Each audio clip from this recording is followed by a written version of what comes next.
الحوثيون ورثوا عن الإيرانيين على حياة عينهم آلات القتل بعيدة المدى، وباتوا لا يضيعون فرصة إلا ويرسلونها إلى أجواء الإمارات. صواريخ باليستية، طائرات مفخخة دون طيار، أما الأهداف فخبط عشوائي، إذ ما زالت صواريخ الحوثيين تفشل ببلوغ أهداف عسكرية أو استراتيجية، لكنها تحاول إحداث أكبر قدر من القلق والقلاقل وزعزعة الأمن بإعلان الحوثيين عن انتصارات وفتوحات صاروخية في الحقيقة لطالما انتهت بالإسقاط على يد منظومة الدفاع الجوية الإماراتية. ليبقى السؤال الأكبر: ما هي هذه المنظومة الإماراتية الدفاعية التي تصطاد جل صواريخ وطائرات الحوثيين بمجرد دخولها الأجواء؟ رغم إعلان الأمريكيين أن منظوماتهم الدفاعية الجوية لم تكن صاحبة الفضل بإسقاط الإماراتيين آخر صواريخ الحوثيين الإيرانية، فبأي صواريخ دفاعية محلية فعلتها الإمارات؟ وكيف وصلت صناعاتها الصاروخية إلى هنا؟ منظومة سكاي نايت.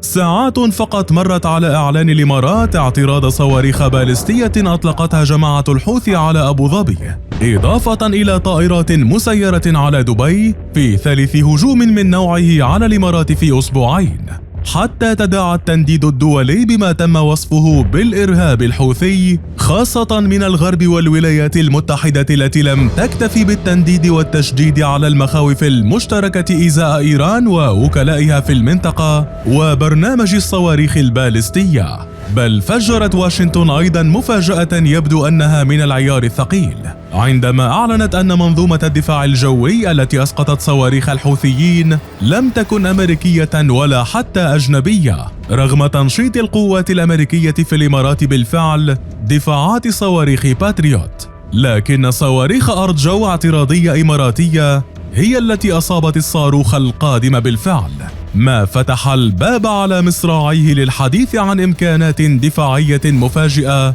قدمتها منظومة الصواريخ الإماراتية محلية الصنع. ففي وقت تمتلك الإمارات عدة منظومات دفاع صاروخية منها الثاد والباتريوت ومنظومة بانسر S-1 الروسية، إضافة إلى الاستحواذ على منظومة الدفاع الجوية الأمريكية في صفقة قد تصل قيمتها إلى 3 مليارات دولار ونصف، والعرض الفرنسي بتدعيم المنظومة الجوية الإماراتية الدفاعية، إلا أن الحديث كله يدور اليوم حول سكاي نايت، أول منظومة دفاع جوي تنتجها الإمارات. ورغم أن إعلان شركة هالكن الإماراتية عن منظومة صواريخ سكاي نايت يعود إلى معرض الدفاع الدولي آيدكس 2021، إلا أن نجاعة المنظومة الإماراتية لم تظهر إلا مطلع عام 2022 بعد أن أثبتت أنها صواريخ عالية الدقة بإصابة الصواريخ الباليستية، خاصة وأن سكاي نايت كانت بداية منظومة دفاع جوية قصيرة المدى يمكنها التكامل مع منظومة الدفاع الجوي سكاي نكس الألمانية للتعامل مع الصواريخ والقذائف المدفعية وقذائف الهاون والطائرات المسيرة الدرونز، إضافة للطائرات الثابتة الأجنحة في مدى يزيد عن 10 كيلومترات. كما تتميز سكاي نايت بقدرتها على التصدي للتهديدات الجوية في مدى قصير، وبقدرتها على توفير إشارات إنذار مبكر، وإمكانات اعتراض دقيق من السطح إلى الجو، وتتبع العديد من الأهداف الجوية في مختلف الاتجاهات في وقت واحد. كما يمكن أن توفر هذه الصواريخ الحماية للمواقع الاستراتيجية الثابتة والتشكيلات البرية المتحركة، مع القدرة على استخدام المنظومة القابلة للنقل في البر والبحر على السواء. الدفاع الجوي الإماراتي.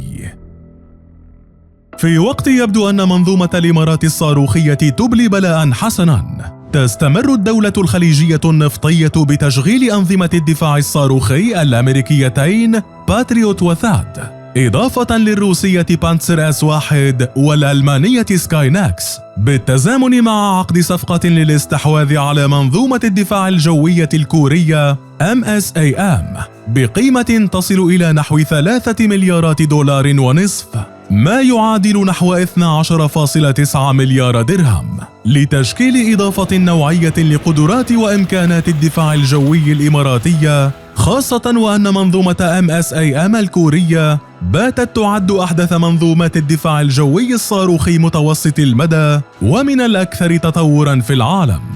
ولتحييد أي خطر قد يهدد أجواء الإمارات، تم التوافق بين أبو ظبي وباريس على مساعدات فرنسية لتعزيز منظومات الدفاع الجوي الإماراتية باستخدام طائرات فرنسا المقاتلة المتمركزة في أبو ظبي للاستطلاع الجوي، بعد تعرض الإمارات مؤخراً لسلسلة من الهجمات بالصواريخ البالستية وطائرات الدرون من جانب الحوثيين. إذ تشير المعلومات إلى أن الاتفاق بين باريس وأبو ظبي سيشهد تنفيذ العمليات من قاعدة الظفر الجوية بتقديم قدرات إعادة التزويد بالوقود ودفاعات أرض جو لكشف واعتراض الهجمات بطائرات درون أو صواريخ كروز. أما الولايات المتحدة فيبدو أنها أرسلت أيضا من جانبها طائرات مقاتلة لمساعدة الإمارات في أعقاب الهجمات الصاروخية. وأنت برأيك كيف تمكنت الإمارات من صناعة نظام دفاع جوي قادر على إحباط هجمات صواريخ وطائرات مسيرة صنعتها إيران؟